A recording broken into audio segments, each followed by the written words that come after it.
6 teams have now officially clinched the playoffs: the Packers, Saints, Seahawks, the Chiefs, Steelers, Bills. And 10 teams are now officially eliminated, so that leaves exactly half the league still up in limbo. Dang. I would hate to be the teams like, all right, so like there's, the teams at the very end of that limbo list, they know they're probably not making it. Yeah. Slightly above them where it's like you really don't have a shot, but you do. It's like that's not where you want to be every year. That is not where you want like the Vikings now, if they lost to the Bears, they're right at that bottom limbo. Vikings, the Raiders. Yep. Yeah. The Raiders they're weird. That's such a weird how that season collapsed. That seems weird. Yeah, dude, they had they beat the Chiefs once. They were 6-3. I mean, they were 6-3 and strong. It was a statement loss if there's ever been one. Yeah, it was horrible. And they then lost to the Jets, though. If you think about it, it's been just a weird year. Everyone thought their season they were heading to the playoffs because they almost beat the Chiefs and they were going to turn the corner, and then they just poop. Yep. Entirely gone. Yep. If the Jets and Jaguars both finish 1-15, the Jaguars get the first overall draft pick. Heck yeah. And the reason for that is despite 23 games remaining that still impact the strength of schedule tiebreaker, the Jets' opponent's winning percentage would still exceed that of the Jaguars. 23 games left, and the Jets would still exceed. There's no way to – wow. Well, yeah. Okay. So are the Jaguars worse than the Jets, though? Is that what that means? I don't think that's what that means. They're not. There's no way they are. If they played right now, the Jaguars would win. I would pick the Jaguars. I actually think I'd pick the Jets. Really? I'd pick the Jaguars. That would be the toilet bowl of all toilet bowls. Those are really bad teams. Like those teams both should probably go 0-16 in normal years. But I mean, obviously the Jets made a pretty impressive win. Like that, they didn't beat a scrub team. No. I don't. That whole that's just so dumb.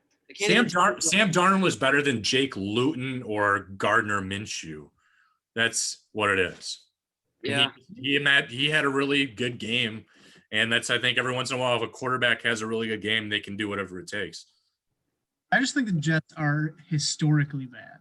Yeah. Are the Jaguars too, though? Yeah. The Jaguars are bad. I've watched more Jaguars. I haven't seen the Jag. I actually saw more Jets on Red Zone the last 3 weeks than I've seen the Jags. I think that says a lot. Yeah. I kind of gauge team impressiveness based on how much I see them in Red Zone. If you don't ever see them, that's probably not good. That's not good. Yeah. So the Lions, when they lost 25-46 versus the Titans, that was now the 1,062nd unique final score in history. So the Lions have had 3 or 4 scorigamis this year. They had 2, but that's still the 8th of this season. So the Lions are the only one to be a part of 2 of them. Okay. Maybe it's just I've seen it on Twitter, scorigami, more than I normally. I mean, 8. I feel like that's a good amount. Yeah, this many years, this is the 101st year of the NFL season. So yeah, that's impressive. Right. Aaron Rodgers is the first quarterback in NFL history to have 3 seasons with 40+ touchdown passes. I hate Aaron Rodgers. Yeah, I know, but that's an impressive stat. I mean, out of all the good quarterbacks there've ever been, the only one with 3 with 40+ touchdowns. Hey, I feel bad for Aaron Rodgers this time of the year. He hates his family, and everyone else is with their families. So. And now he's not even dating Danica Patrick, so he is all alone in his jammies. Yep. All alone. Marcus Mariota and Justin Herbert became the first opposing quarterbacks from the same college to have a pass and rushing touchdown in the same game since 1950. What a weird stat. Yeah. That's weird. I don't know who had time for that, but look that up. I mean, I guess I could see how. Yeah, it was 1950 when Lou Jack from Notre Dame played some other Notre Dame quarterback. All right. Yeah. Matthew Stafford has a passer rating of 98.4 when he's under pressure, which is the best in the NFL. Yeah, he's under pressure a lot. Yeah, he kind of has to. And he's still got a really good passer rating. 98.4 is nothing to scoff at. That's good. Devontae Adams has 134 targets without a drop. That's the longest active streak. Yeah. I feel like he's probably, I would even consider putting him in the top 5 receivers in the NFL right now, and no one talks about him. Yeah, even though he's the only option. He's the only option for the Packers, pretty much. He is. I'm not doing fantasy this year, but he's been on my fantasy team the past 3 years. Yeah.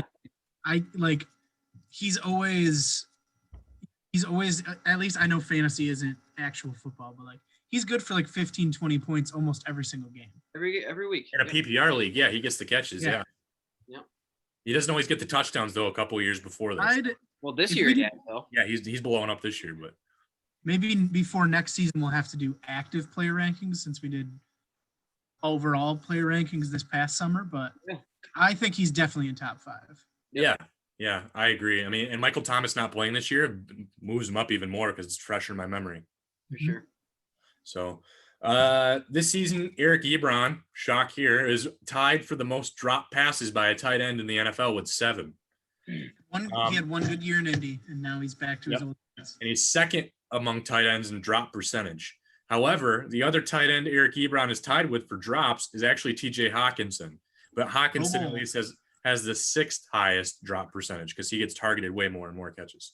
Yep. Pro Bowler. Hawkinson does have a problem with not holding on to the football. Does it look like he falls every single catch too? He always falls backwards. Never like Stafford throw it so hard that he's like yeah, he doesn't. Yeah, he's been pretty good this year, I will say, but like he's been really clutch when they need him. But yeah, he has some really dumb drops in like first down to put him in like long second and third downs. Yep, that kills you. Yeah.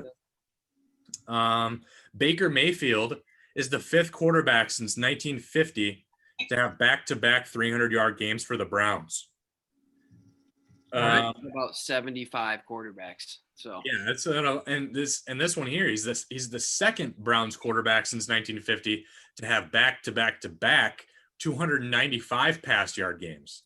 Hey, who's the other one? I think Jake Delhomme. I want to think Kozar could probably be in there.